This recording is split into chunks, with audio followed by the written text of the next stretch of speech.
let's talk about. Can I talk about my skin first? Because it's been a long journey. I know for men, it's not really something that men talk about. Yeah, because like seriously, men. At least straight men, maybe. No, But for because you don't me, have to take like men doesn't have to to really take really. care of their skin, No, because you mm, stress a lot of people, but well, women like yourselves, so it really doesn't matter for yeah, you. I think we're all stressed out nowadays. But I do Okay, have talk a about yours. long story about my skin. So yeah, I've been always taking care of my skin for two reasons. The first one is I'm that ugly. That's the only thing that I have. I'm sorry. I'm yes. sorry. Friend love, tough So love. so as far as I can remember, my mother. The first reason that because my mother was working for cosmetology brand, like basically selling cream, cosmetics Lotions. and stuff like that. So she was always, and she was passionate about it. Mm-hmm. So I think I always heard about it. We always had Oh, you samples at show me. home. You show me one of the skincare Yeah, cream. Very expensive. Like seriously, yeah, $500 yes, one. But like okay, no. it's one of the most expensive brands. So she worked for them like for 15 years, I think, something like that. But since I was little, like that was everything was about this brand, and she had samples, and she was always talking about it to her friends. So I've been living in that environment where it was always about skincare, and I didn't have any issues with my skin at 2 years old, 3, 4, 5. But at Yeah. some point, I had like a Teenager years kick yes. off. Well, it was late teenagers, and I think everything that happens to me in terms of health is my body is always responding to something going on in my life, You personal weren't life. having sex. So That's why pimple. no, so I was fine until we moved Until of I the was not. environment I was in. We moved from like an island in the Caribbean where I was surfing and my friends and habits and And he was happy. everything was not perfect, but at least I had my activities, my tennis and surfing and stuff like that. And it was warm weather, which is what I like. So it was not perfect, but I really enjoyed it. And then she divorced. We moved back to France, and I moved to a boarding school. For She very didn't rich she people. didn't have a job, so we didn't have money, and I was in a boarding school with new type of people that I didn't know about, and I faced racism because I'm half Arabic as well. So that was like a very traumatic experience for me. I didn't live it like as like huge trauma, but I think Yeah, inside it you have was. a scar. You all have a scar for life. Yes. No, I mean I moved to boarding school, and these guys like I didn't. It's a Christian boarding school, and it's from Catholic or Christian? yeah, Catholic. It was for Catholic. certain social class, I guess, Uh-huh. that I was not belonging to, and because of my name, I had to deal with a lot of like common racism. Yeah, Pepe Lopez is very Muslim. Yes. But yeah, so it was traumatic for me because I didn't have to face it before, and I was 15, and then right around that time I started like having acne, and it was like first time I saw it or heard or whatever. I have one pimple. Mhm. You have one pimple? I had one. I remember it was right here on my forehead, right here, Uh-huh. and then it started, bad? and it was went down, really it went really south. really bad. And my mother, being in a business of skincare, was always, so you Pushing. should put this, and then you should put that, and then you should put this, and nothing was working because it was not my skin It that was was unhealthy. hormones. It was, well, yeah, but I think it's because I was not right. I had anxiety, and I had, so I think Basically, it was just acne. showing what I Yeah. was feeling inside was showing outside. So she could put like any cream she wanted. Nothing really worked. So 1,000 cream. so Didn't- it was so bad and so traumatic. Like sometimes I would skip school. Like if I had like really bad things, or if I touched them and I was like red everywhere, I would like totally skip school. I was crying about it. You were crying? Oh yeah, I hated it. I hated I it. mean, I had very bad acne as well, but I never cried. No, I hated it because I think it's just like if I had like a good core group of friends for years. But I restarted everything there. I had to make new friends. It was a very hostile environment for me. So it was already hostile to start with. I was not really happy with what was going on in my life. Budget was extremely tight apparently, and so I had everything going on, and I had this on top of that. So it was like, what's going on in my life? So anyway, so my mother was always trying cream, and I got really like totally sick of it, and I told her, no, like now I need to see a doctor. But it's been like 2 years, because every time, it comes, it's very insidious. Like it comes 1, 2, 3, and then it comes to a point where you have no control, or you cannot do anything. And finally, I went to a dermatologist, and they tried 2 or 3 things, and then I went to see another one a little bit later. But I mean, I was like depressed and stuff. Like it had like really big consequences in my life. And acne has big consequences. Yes, yeah. I mean, like self-confidence. It's a damaged self-confidence. But let me tell you something: the people that didn't endure acne while they were teenagers, they don't know how to handle life now. You think so? No, because like seriously, I had a pretty bad acne, like very bad. At some point, my mom, I think she was crying, and she desperately, because I had like here all full of acne, like it was hormonal.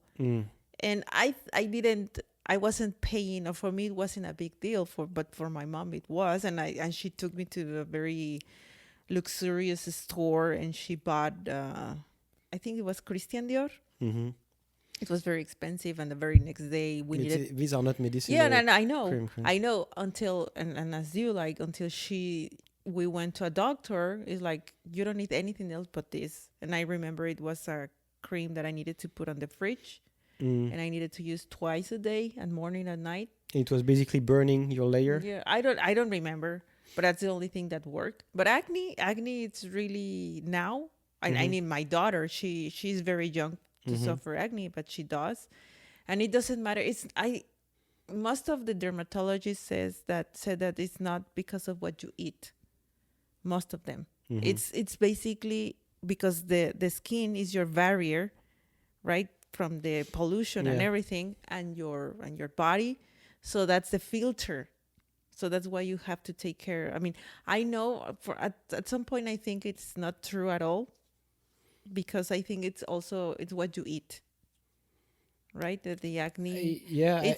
I mean, some people have, like, as we say, like it's an image analogy, but you have a very tough skin. You do have some people, but what happens in their life doesn't show on their skin.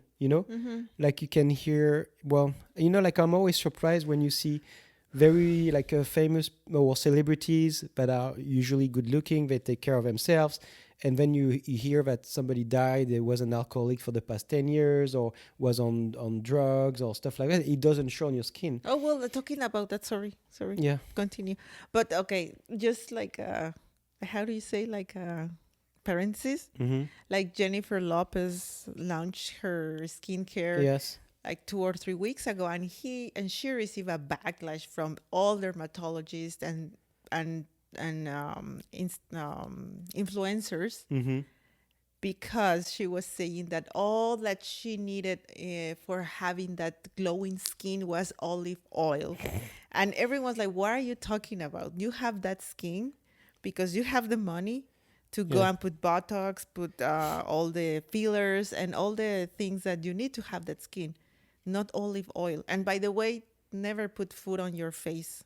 Food, it's made for be eaten, not for put it on your face. So let's go back to your bad acne. Sorry. So I was always surprised to see, well, anyway, some people react differently. Like when something is going on in their life, maybe they will have rashes somewhere, or it won't ruin the face. Some will have bad acne. Some will have like cystic acne, which is what I have now when I have some bad news or something I'm worried about. I get anxious. Well, I have anxiety and stress. I have like not like a pimple, but like a cystic. Big cyst. Yeah. You tell the story when you told your coworkers that you had cancer, skin cancer, because he had a very, very big pimple, like big. Even we were talking over the phone, and I told you, like, show me, because no. show me. And it was big. Yeah. And you told me that you put those band-aid, Oh yeah, yeah. and he went to his office and people were asking him like, what happened, because it was big. Big Oh, bandage. I have skin cancer. Um, Sorry, but it's funny. yes. Yeah. I mean, I was sarcastic. I was like half joking. It was a way to not answer the question, basically, because I don't like nosy people. Like I really like. I'm very self-conscious about it, and like it's the same. Like when I had started to, like, oh, what do you have here? It's like all red. Yeah, yeah, I had a big pimple. I touched it all night because I'm tired of this shit. And yeah, do you want to talk about it? Because I really love to talk about what is going on my face right now. Like I don't like it, and so some people are very nosy. It's like, oh, what is it that you have? So so it's a way to escape it and make them understand that I don't want to talk about it. So I have skin cancer, and then I laugh, and I'm trying to talk about something else because I don't want to talk about it. It's that like I'm over 40, I don't want to talk about this stuff because it has all this traumatic experience from the past. So anyway, I got rid of my acne just by taking the medicine, Accutane, whatever, which later on had very bad effects on my digestive system and stomach, and totally like I had. Then after that, I had huge issues like lack of magnesium and calcium, Anxiety. and but I get rid of Stupidity. it get rid of the acne, But for, it helped. It for really a helped. while. Why? That was the only way. It was so far advanced that there was no other way. So of course, if you have just a little, you can. But you're right. So what you eat, the way you feel, if you're active, if you're like, it does have an effect. Yeah, Like, because you if don't have have bad skin. You yeah. have good skin, actually. if you have a poor lifestyle, it will show one way or another. So maybe some people it doesn't do anything, and then after a certain age they start breaking everywhere and even on the face. But it's something that we don't talk about, especially for men. I know like it's more like women are more open to talk about their skin or acne or things like that. But I can tell, I can be the witness or whatever, like, or not the witness, but the voice. I can be the voice. But it was really, really bad. I didn't live it well whatsoever, and I will always remember it. And yeah, but after that, I always try to find, because I was raised like that, to find products for my skin that were kind of like so hydrating it, but at the same time not being too greasy or oily, because otherwise I would have Pimples. breakage right away. And so I always tried different things, and nothing really worked in the long term. And I think it's because I never really researched it. I always try to find the easy solution. So you go on Amazon and you say acne for men. Okay, I'm going to try this. You want to get rid of the acne like right away, and people doesn't understand that it's going to take you at least between 4 and 6 months to see the results. I know it's horrible, the wait, but you have to be patient, because after you neglect your skin for so many years, it's like you won't have any result just over the night. You have to be patient, especially with skin. And it's the what we talked about in various banters, but the key to success is iteration. Yeah. And it's the same. You need to look at it, taking care of yourself. You should look at it as, if you want to grow muscles, if it's your resolution for 2021 and you want to like grow muscle or abs or whatever, it's not going to come overnight. Yeah. And you have to commit. You accept it, because we're used to it. We know that the muscle, it takes practice, it takes time, nutrition. Well, you have to see this skin, any care that you have for your self-care, same way. For the skin, it's not going to have like the miracle cream that is going to happen like that. But thanks to you, I started routine. You're welcome. Iteration every single day. And I can tell, really, I've been through a lot of things for the past 2 years, a lot of anxiety and stress but good things as well. And traumatic experience and good things as well. So I had everything to make my skin being very bad, and I did have some cystic acne from time to time when I have a bad news or something that really worries But me. not as much as you But did this before. year, not as much since I started The skincare routine. the routine.